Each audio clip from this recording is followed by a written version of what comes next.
ಮತ್ತೆ ದಾದಾ ಲೇಖರಾಜ್ 12 ಜನ ಗುರುಗಳು ಮಾಡ್ಕೊಂಡಿದ್ರು. ಗುರುಗಳು ಮಾತಿಗೆ ಎಷ್ಟು ಬೆಲೆ ಕೊಡೋರು ಅಂದರೆ ಸ್ವಯಂ ಭಗವಂತ ಭೂಮಿಗೆ ಬಂದು ನನಗೆ ಆಜ್ಞೆ ಕೊಡ್ತಾ ಇದ್ದಾರೆ ಆ ಥರ. ಮತ್ತು ಅವರು ಗುರುಗಳು ಮಾಡಿಕೊಂಡ್ರೂ ಸಹ ಅವರಿಗೆ ವೈರಾಗ್ಯ ಬರ್ತಾಯಿತ್ತು. ಎಲ್ಲ ಇದ್ರೇನು ಸಹ ಸನ್ಯಾಸಿರೇ ಒಳ್ಳೆಯವರು ಅಂತ ಹೇಳಿ ಸನ್ಯಾಸಿ ಹತ್ರ ಹೋಗಿ ಫ್ರೀಯಾಗಿ ಹತ್ತಿರ ಹೋಗಿ ಮಾತಾಡೋರು. ನೀವು ಸನ್ಯಾಸ ತಗೊಂಡಿದ್ದೀರಲ್ಲ, ಮನೆ ಮಠ ಬಿಟ್ಟು ಬಂದಿದ್ದೀರಲ್ಲ, ನಿಮಗೆ ಮನೆ ನೆನಪು ಬರಲ್ವಾ? ಆಗ ಗುರುಗಳು ಸನ್ಯಾಸಿರೂ ಏನು ಹೇಳೋರು, ಏನು ಮಾಡೋದು, ಮನೆ ನೆನಪು ಬರುತ್ತೆ, ಆದರೂ ಮನೆಗೆ ಹೋದರೆ ಮರ್ಯಾದೆ ಇರಲ್ಲಲ್ಲ, ನೆನಪು ಬರುತ್ತೆ, ಏನು ಮಾಡೋಕ್ಕಾಗುತ್ತೆ, ಡೈವರ್ಟ್ ಮಾಡಬೇಕಾಗುತ್ತೆ. ಅಂದರೆ ಒಂದು ರೀತಿಯಿಂದ ಹಠಯೋಗ ಆಯ್ತಲ್ಲ. ಆಗ ದಾದಾ ಲೇಖರಾಜ್ಗೆ ಏನು ಅನ್ನಿಸ್ತಾ ಇತ್ತು, ಮನೆ ಬಿಟ್ಟು ಬಂದ ಮೇಲೆ ತಲೆಯಲ್ಲಿ ಮನೆ ಇದ್ದರೆ ಅದು ಎಂಥ ಸನ್ಯಾಸ? ಮನೆ ಮಟ್ಟ ಬಿಟ್ಟು ಬಂದ ಮೇಲೆ ಮನೆ ಕಡೆ ಒಂದು ಸಂಕಲ್ಪನೂ ಹೋಗಬಾರ್ದು ಅಲ್ವಾ, ಅದು ಸನ್ಯಾಸ. ಆಗ ಬೇಡ ಬೇಡ, ದಾದಾ ಲೇಖರಾಜ್ಗೆ ಒಳಗಡೆ ಅನ್ನಿಸ್ತಾ ಇತ್ತು, ಬೇಡ, ಇಂಥ ಸನ್ಯಾಸ ಬೇಡ. ನಾವು ಹೇಗೆ ರೀತಿ ಕಲಿಯುಗದಲ್ಲಿ ಇದ್ದೀರಿ ಆದರೆ ಕಲಿಯುಗ ನಮ್ಮ ತಲೆಗೆ ಇರಬಾರ್ದು. ಆ ಥರ ದಾದಾ ಲೇಖರಾಜ್ ಭಾವನೆ. ನಾವು ಎಲ್ಲಿದ್ದೀರಿ ಅಲ್ಲಿ ಜಾಗ ಏನೇ ಕೆಟ್ಟದಾಗಿರಲಿ, ನಮ್ಮ ಮನಸ್ಸು ಮಾತ್ರ ಕೆಟ್ಟು ಹೋಗಬಾರ್ದು ಆ ಥರ. ಮತ್ತು ದಾದಾ ಲೇಖರಾಜ್ಗೆ ಭಗವದ್ಗೀತೆ ಯಾವಾಗಲೂ ಸತ್ಯನಾರಾಯಣ ಸ್ವಾಮಿ ಪೂಜೆ ಮಾಡಿಸ್ತಾ ಇದ್ರಲ್ಲ, ಆಗಾಗ ಒಂದ್ಸತಿ ಏನಾಗೈತೆ, ಸತ್ಯನಾರಾಯಣ ಸ್ವಾಮಿ ಪೂಜೆ ಮಾಡಿಸ್ತಾ ಇದ್ದಾರೆ. ಮಾಡಿಸಿ ಈಗ ಟೈಮ್ ಆಗಿದೆ, ಪೂಜೆ ಆಗಬೇಕು, ಆಗಿ ಸ್ವಲ್ಪ ಹೊತ್ತರಲ್ಲಿ ಎಲ್ಲರಿಗೂ ಪ್ರಸಾದ ವಿತರಣೆ ಮಾಡಬೇಕು. ಆ ಟೈಮಲ್ಲಿ ಅಚಾನಕ್ ದಾದಾ ಲೇಖರಾಜ್ಗೆ ಒಬ್ಬರು ಗುರುಗಳ ಹತ್ರದಿಂದ ಲೆಟರ್ ಬಂತು. ಅಂದರೆ ಆಗಿನ ಕಾಲದಲ್ಲಿ ತಾರ್ ಅಂತ ಹೇಳೋರು.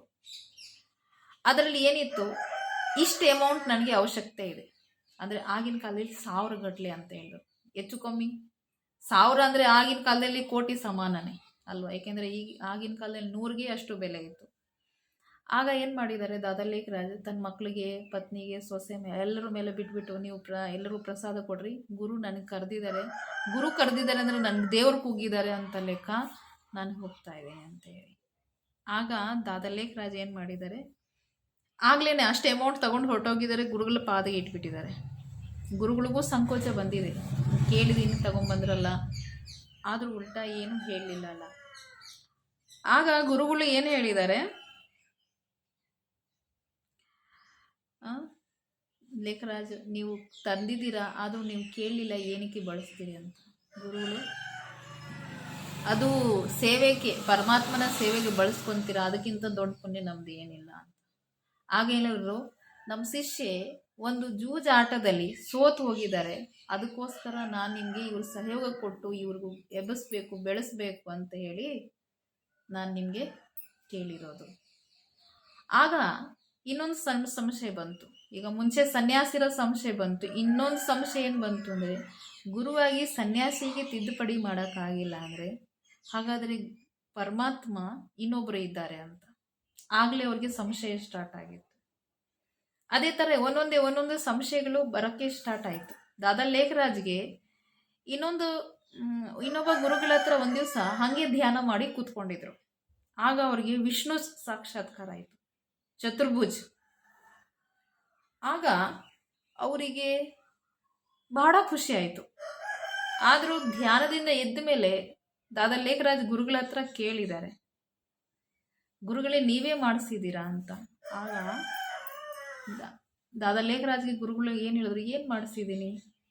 ಹಾಗಾದರೆ ಮನಸ್ಸಲ್ಲಿ ಅವರಿಗೆ ಅನ್ನಿಸ್ತು, ಬೇರೆಯವರು ಇದ್ದಾರೆ ನಮಗೆ ತೋರಿಸಿರೋದು ಚತುರ್ಭುಜ ಸ್ವರೂಪ. ಆದರೂ ಒಂದು ವಿಚೇತತೆ ಏನಿತ್ತು ಅಂದರೆ, ಚತುರ್ಭುಜ ಇದ್ರೇನು ಸಹ ಅದು ಹೇಗೆ ರೀತಿ ದಾದಾ ಲೇಖರಾಜ್ ಮುಖ ಇತ್ತಲ್ಲ, ಸೇಮ್ ಅದೇ ಥರ ಅದು ಮುಖ ಇತ್ತು.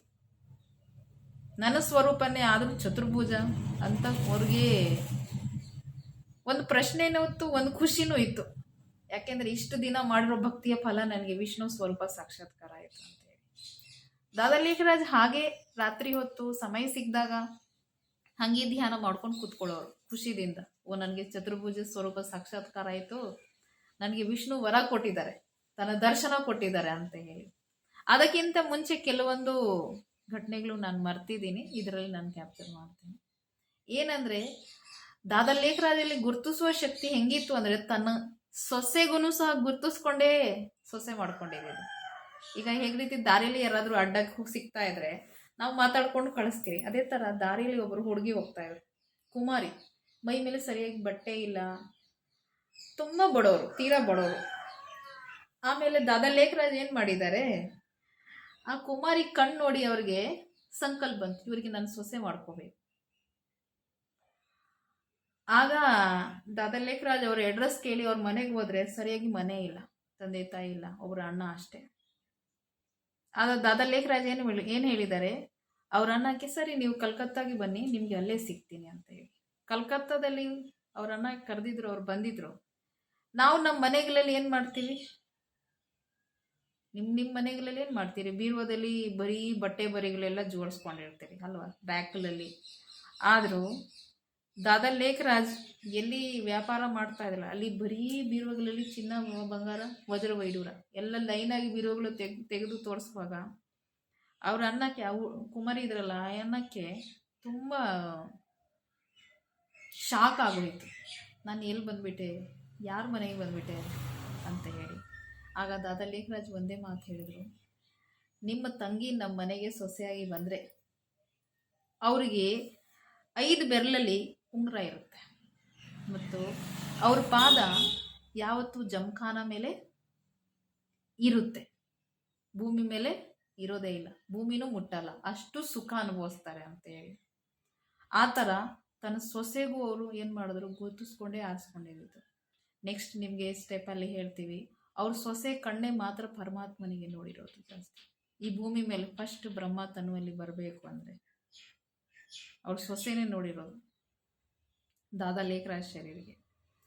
ಮತ್ತೆ ಅದೇ ಥರ ಸ್ವಲ್ಪ ಟೈಮ್ ಹೋಯಿತು.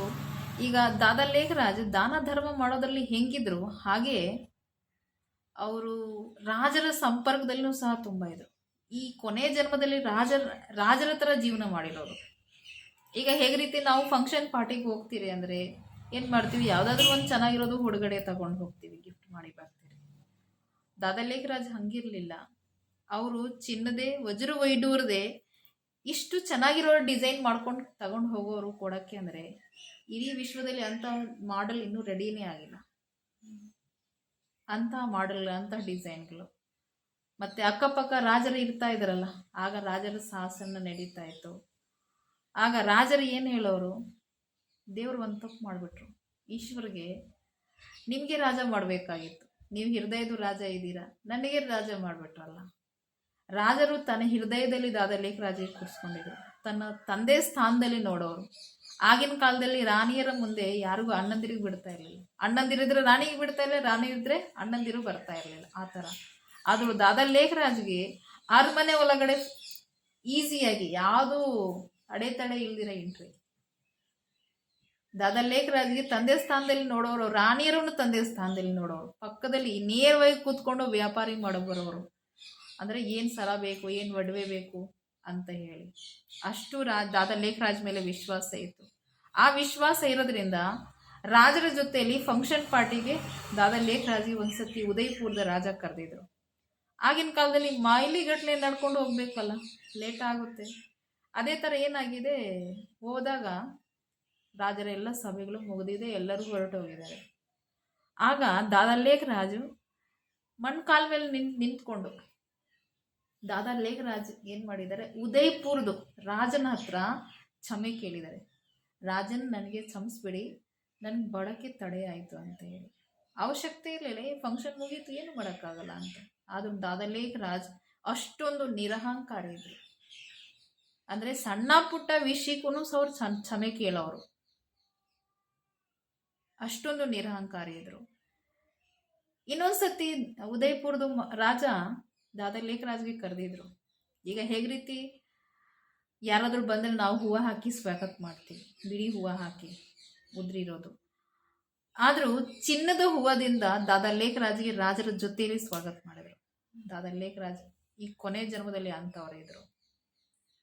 ಮತ್ತು ಇದೇ ಥರ ಸಮಯಗಳು ನಡೀತಾ ಇತ್ತು. ಚತುರ್ಭುಜ ಸ್ವರೂಪದ ಸಾಕ್ಷಾತ್ಕಾರ ಅವರಿಗೆ ಆಗಿತ್ತಲ್ಲ, ಅವ್ರು ರಾತ್ರಿ 11 ಗಂಟೆ, 11:30, 12 ಗಂಟೆ ಹಾಗೆ ಧ್ಯಾನ ಮಾಡ್ಕೊಂಡು ಕೂತ್ಕೊಳ್ಳೋರು, ಇನ್ನೊಂದು ಸತಿ ನನಗೆ ಆ ದೃಶ್ಯ ಕಣ್ಣು ಬರಲಿ ಅಂತ ಹೇಳಿ. ಆಮೇಲೆ ಅಚಾನಕ್ ಅವರು ಕೆಲಸಕ್ಕೋಸ್ಕರ ಇನ್ನೊಂದು ಕಡೆ ವ್ಯಾಪಾರಕ್ಕೆ ಹೋಗಬೇಕಾಗಿತ್ತು. ಅಲ್ಲಿ ವ್ಯಾಪಾರದಲ್ಲಿ ಬ್ಯುಸಿ ಆದಾಗ ಅಚಾನಕ್ ಮನೆಯಿಂದ ಲೆಟರ್ ಹೋಗಿದೆ, ತಾರ್ ಅಂತ ಹೇಳ್ತಾರೆ. ಏನಂದ್ರೆ ನಿಮ್ಮ ಚಿಕ್ಕಪ್ಪಗೆ ಹುಷಾರಿಲ್ಲ, ಬೇಗ ಸಿಂಧ ಹೈದರಾಬಾದ್ಗೆ ಬಂದ್ಬಿಡಿ, ಯಾವಾಗ ಏನಾಗ್ಬೋದು ಗೊತ್ತಿಲ್ಲ, ತೀರಾ ಪರಿಸ್ಥಿತಿ ಡೇಂಜರ್ ಪರಿಸ್ಥಿತಿಯಲ್ಲಿ ಇದ್ದಾರೆ, ಏನಾಗ್ಬೋದು ಹೇಳಕ್ಕಾಗಲ್ಲ ಅಂತೇಳಿ. ಸರಿ, ಆಗ ದಾದಾ ಲೇಖರಾಜ್ ಏನು ಮಾಡಿದ್ರೆ ಅಚಾನಕ್ ಬಂದಿದ್ದಾರೆ. ಅಷ್ಟೊತ್ತಿಗೆ ಅವ್ರ ಚಿಕ್ಕಪ್ಪ ಶರೀರ ಬಿಟ್ಬಿಟ್ಟಿದ್ದಾರೆ. ಅಂತಿಮ ಸಂಸ್ಕಾರಕ್ಕೋಸ್ಕರ ರೆಡಿ ಮಾಡ್ತಿದ್ದಾರೆ ಅವ್ರ ಶರೀರಕ್ಕೆ. ಆಗ ದಾದಾ ಲೇಖರಾಜ್ ಒಂದು ವಿಚಿತ್ರತೆ ಏನು ನೋಡಿದ್ದಾರೆ, ಅವ್ರ ಚಿಕ್ಕಪ್ಪ ಶರೀರ ಸವ ಏನು ಮಾಡಿದ್ದಾರೆ, ಮಲಗಿಸಿರೋದು. ಅವ್ರ ಪೂರ್ತಿ ಹಣೆ ಬೆಳಗ್ತಾ ಇದೆ. ಹೇಗೆ ರೀತಿ ಒಂದು ವಜ್ರ ಬೆಳಗುತ್ತಲ್ಲ, ಆ ಥರ ವಜ್ರ ಥರ ಒಂದು ಹಣೆ ಮಧ್ಯದಲ್ಲಿ ಬೆಳಗ್ತಾ ಇದೆ. ಆ ವಜ್ರ ಇದು ಯಾರಿಗೂ ಕಾಣಿಸ್ತಾ ಇಲ್ಲ, ಮಾತ್ರ ದಾದಾ ಲೇಖರಾಜ್ಗೆ ಕಾಣಿಸ್ತಾ ಇರೋದು. ಆ ವಜ್ರ ಇಡೀ ಶರೀರದಲ್ಲಿ ಓಡಾಡಿ ಕಾಲು ದೊಡ್ಡ ಬೆರಳು ಇರುತ್ತಲ್ಲ ಅಲ್ಲಿವರೆಗೂ ಹೋಗಿ ಮತ್ತೆ ವಾಪಸ್ ಬಂದು ಕಣ್ಣಿಂದ ಹಾರ್ಕೊಂಡು ಹೋಗಿರೋದು. ಇದು ನೋಡಿರೋದು ದಾದಾ ಲೇಖರಾಜ್. ಆಗ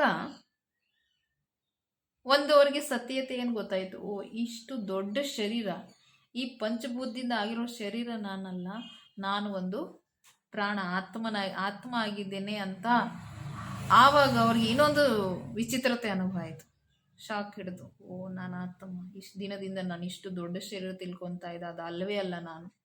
ಆಗ ಏನು ಮಾಡಿದ್ರು ದಾದಾ ಲೇಖರಾಜ್, ಸ್ವಲ್ಪ ಸಮಯಕ್ಕೋಸ್ಕರ ಅವರು ಬೇರೆ ಸ್ಥಾನಕ್ಕೆ, ಹೆಚ್ಚು ಕಮ್ಮಿ 3 ತಿಂಗಳು ಅವ್ರೇನು ಮಾಡಿದ್ದಾರೆ, ಕಾಶಿಗೆ ಹೊರಟೋದ್ರು. ಅಲ್ಲಿ 3 ತಿಂಗಳ ಕಾಲ ಮಾತ್ರ ನನಾತ್ಮ ಈ ಅಭ್ಯಾಸನೇ ಮಾಡಿಕೊಂಡ್ರು ಮಾತ್ರ. ಈಗ ಮುಂಚೆ ವಿಷ್ಣುದು ಧ್ಯಾನ ಮಾಡ್ಕೊಂಡಿದ್ರು 11 ಗಂಟೆ 12 ಗಂಟೆ. ಈಗ ಸಮಯ ಸಿಗದಾಗ ಬರೀ ಆತ್ಮ, ವ್ಯಾಪಾರನೂ ಸಹ ಸ್ವಲ್ಪ ದಿನ ಸೈಡ್ಗೆ ಇಟ್ಬಿಟ್ರು. ಬರೀ ಆತ್ಮ, ನಾನಾತ್ಮ. ಅವ್ರ ಪತ್ನಿ ಹೆಸರು ಜಸೋದ ಆತ್ಮ, ಅವ್ರ ಮಗ ಹೆಸರು ನಾರಾಯಣದಾದ ಆತ್ಮ. ಪೂರ್ತಿ ಡೈರಿಗಳು ಬರೆದು ಬಿಟ್ರು, ಫುಲ್ ನಾನಾತ್ಮ ನಾನು ಆತ್ಮ, ಅಷ್ಟು ಫುಲ್ ಆತ್ಮ ಸ್ವರೂಪದ ಅಭ್ಯಾಸದಲ್ಲಿ ಹೊರಟೋದು. ಮತ್ತು ಎಲ್ಲರಿಗೂ ಆತ್ಮ ದೃಷ್ಟಿಯಿಂದ ಊಹ್ಯ ಮಾಡಿಕೊಂಡು ಗೋಡಿನೂ ಸಹ ಬಿಟ್ಟಿಲ್ಲ, ಆತ್ಮ ಅಂತ ಹೇಳಿ ಅಷ್ಟು ಆತ್ಮ ಪಕ್ಕ ಮಾಡಿದ್ರು. ಆಮೇಲೆ ಮತ್ತೆ ಸ್ವಲ್ಪ ದಿನದಲ್ಲಿ 3 ತಿಂಗಳಲ್ಲಿ ವಾಪಸ್ ಮನೆಗೆ ಬರುವಾಗ ಅವರು ಅದೇ ಅವಸ್ಥೆಯಲ್ಲಿ ಯಾವಾಗಲೂ ಇರ್ತಾ ಇದ್ರು, ಆತ್ಮ ಅಂತ ಹೇಳಿ. ಮತ್ತೆ ಮನೆಯಲ್ಲಿ ಸತ್ಯನಾರಾಯಣ ಪೂಜೆದು ಕಾರ್ಯಕ್ರಮ ಅವ್ರ ಪತ್ನಿ ಇಟ್ಕೊಂಡಿದ್ರು. ದಾದಾ ಲೇಖರಾಜ್ ಅಂತೂ ಅವ್ರ ಲೋಕದಲ್ಲಿ ಇರಲಿಲ್ಲ, ಆದರೂ ಪ್ರತಿಯೊಂದರಲ್ಲಿ ಕೂತ್ಕೊಳ್ತಾ ಇದ್ರು. ಅಚಾನಕ್ ಪೂಜೆ ನಡೀತಾ ಇದೆ, ಸತ್ಯನಾರಾಯಣ ಪೂಜೆ. ಹೇಳ್ತಾರಲ್ಲ, ಲೌಕಿಕಲ್ಲಿ ನಿಯಮ ಇದೆ ಭಕ್ತಿ ಮಾರ್ಗದಲ್ಲಿ, ಮಧ್ಯದಿಂದ ಎದ್ದು ಹೋಗಬಾರ್ದು ಪೂಜೆ ನಡೆಯುವಾಗ. ಏನಾಗಿದೆ, ಅಚಾನಕ್ ದಾದಾ ಲೇಖರಾಜ್ ಮಧ್ಯದಿಂದ ಎದ್ದು ಹೋಗಿ ತನ್ನ ರೂಮ್ಗೆ ಕೂತ್ಕೊಂಡಿದ್ದಾರೆ. ತನ್ನ ರೂಮಲ್ಲಿ ಹೋಗಿ ಕೂತ್ಕೊಳ್ಳುವಾಗ ಏನು ಮಾಡಿದ್ದಾರೆ, ದಾದಾ ಲೇಖರಾಜ್ ಪತ್ನಿ ತನ್ನ ಸೊಸೆಗೆ ಹೇಳಿದ್ದಾರೆ, ನೋಡ್ಕೊಂಡು ಬಾ ಅಮ್ಮ, ಏನಾಗಿದೆ ಇವತ್ತು, ನನಗನ್ನಿಸ್ತಾ ಇದೆ ನಿಮ್ಮ ಮಾವಾಗಿ ಸ್ವಲ್ಪ ಹುಷಾರಿಲ್ಲ. ಏನು ಮಾಡಿದ್ದಾರೆ, ಅವ್ರ ಸೊಸೆ ಹೋಗಿ ಬಾಗ್ಲ ಹತ್ರ ನಿಂತ್ಕೊಂಡು ನೋಡ್ತಾ ಇದ್ದಾರೆ. ಅಲ್ಲಿ ವಿಚಿತ್ರತೆ ಏನು ನಡೆದಿದೆ, ಪೂರ್ತಿ ರೂಮ್ ಕೆಂಪಾಗ್ಬಿಟ್ಟಿದೆ, ಕೆಂಪು ಸ್ವರ್ಣ ಮಿಶ್ರಿತ ಬಣ್ಣ. ಮತ್ತು ದಾದಾ ಲೇಖರಾಜ್ ಹಣೆನೂ ಸಹ ಪೂರ್ತಿ ಪ್ರಕಾಶ ಆಗ್ಬಿಟ್ಟಿದೆ. ಮತ್ತು ನಿಧಾನ ಓಂ ಅಂತ ಶಬ್ದ ಬರ್ತಿದೆ. ಮತ್ತು ದಾದಾ ಲೇಖರಾಜ್ ಬಾಯಿಂದ 3 ಶಬ್ದ ಬಂತು, ಶಿವೋಹಂ ಶಿವೋಹಂ ಶಾಂತ ಸ್ವರೂಪಂ, ಶಿವೋಹಂ ಶಿವೋಹಂ ಸುಖ ಸ್ವರೂಪಂ, ಶಿವೋಹಂ ಶಿವೋಹಂ ಜ್ಞಾನ ಸ್ವರೂಪಂ. ಮತ್ತೆ ಇದಕ್ಕಿದ್ದಂಗೆ ರೂಮ್ ಎಲ್ಲ ಕಣ್ಮರೆ, ಬೆಳಕೆಲ್ಲ ಕಡಿಮೆ ಆಗಿದೆ ರೂಮಲ್ಲಿ ಇರೋದು. ಅಷ್ಟೊತ್ತಿಗೆ ಅವರು ಅತ್ತೆ ಬಂದು ಕೇಳಿದ್ದಾರೆ, ಯಾಕಮ್ಮ ಅಂತ. ಅವ್ರ ಸೊಸೆ ಇದ್ದಾರಲ್ಲ, ದಾದಾ ಲೇಖರಾಜ್ ಸೊಸೆ ಅತ್ತೆಗೆ ಹೇಳಿದ್ದಾರೆ, ಈ ಥರ ನಡೆದಿದೆ. ಅವ್ರ ಅತ್ತೆ ನಂಬಿಲ್ಲ ಅಷ್ಟು. ಏನೋ ಆಗಿರತ್ತೆ ಬಿಡು, ಏನೋ ಕನಸು ನೋಡಿರ್ತಾರೆ, ನಿಂತು ಹೇಳಕ್ಕಾಗಲ್ಲ ಅಂತ ಹೇಳಿ. ಆದರೂ ಆಗಿನ ಕಾಲದಲ್ಲಿ ಪತಿಗೆ ಊಟ ಬಡಿಸ್ಬೇಕು ಅಂದ್ರೆ ಅವ್ರ ಪತ್ನಿನೇ ಮಾತ್ರ ಬಡಿಸ್ಬೇಕು ಅಂತ ಸಿಸ್ಟಮ್ ಇತ್ತು. ದಾದಾ ಲೇಖರಾಜಿಗೆ ಒಂದು ದಿವಸ ಏನು ಮಾಡಿದ್ರು, ಅವ್ರ ಪತ್ನಿ ಜಸೋದ ಅಂತ ಊಟ ಬಡಿಸುವಾಗ ಅವ್ರು ತಿನ್ನುವಾಗ ಶ್ರೀಕೃಷ್ಣ ತಿಂತಾ ಇದ್ದಾರೆ ಅಂತ ಅವ್ರ ಪತ್ನಿಗೆ ಅನುಭವ ಆಗಿದೆ, ನೇರವಾಗಿ ಇರೋ ಕಣ್ಣಿಂದ. ಶ್ರೀಕೃಷ್ಣಗೆ ಊಟ ನಾನು ಬಡಿಸ್ತಾ ಇದ್ದೇನೆ, ಶ್ರೀಕೃಷ್ಣ ತಿಂತವ್ರೆ. ಆಗ ಅವ್ರು ನೋಡಿ, ಇಲ್ಲ ಏನೋ ವಿಶೇಷ ಶಕ್ತಿ ಇದೆ, ಅದಕ್ಕೆ ನಮ್ಮ ಸೊಸೆನೋ ಹೀಗೆ ಹೇಳಿದ್ರು ನಾನು ಈ ಥರ ನೋಡ್ತಾ ಇದ್ದೀನಿ, ಏನೋ ವಿಶೇಷ ಶಕ್ತಿ ನಮ್ಮ ಪತಿಯಲ್ಲಿ ಇದ್ದಾರೆ. ಆಗ ಏನು ಮಾಡಿದ್ರು, ನಮ್ಮ ಪತಿನೇ ಪರಮೇಶ್ವರ ಅಂತ ಹೇಳಿ ಅವ್ರ ಪತಿಗೂ ಪೂಜೆ ಮಾಡೋಕ್ಕೆ ಸ್ಟಾರ್ಟ್ ಮಾಡಿದ್ರು. ಭಕ್ತಿನೂ ಜಾಸ್ತಿ ಆಯಿತು ಮನೆಯಲ್ಲಿ. ಮತ್ತೆ ಪ್ರವಚನ ಹೆಂಗೆ ನಡೀತಾ ಇತ್ತು, ಹಂಗೆ ಬೆಳಗ್ಗೆ ಜಾವ ಭಗವದ್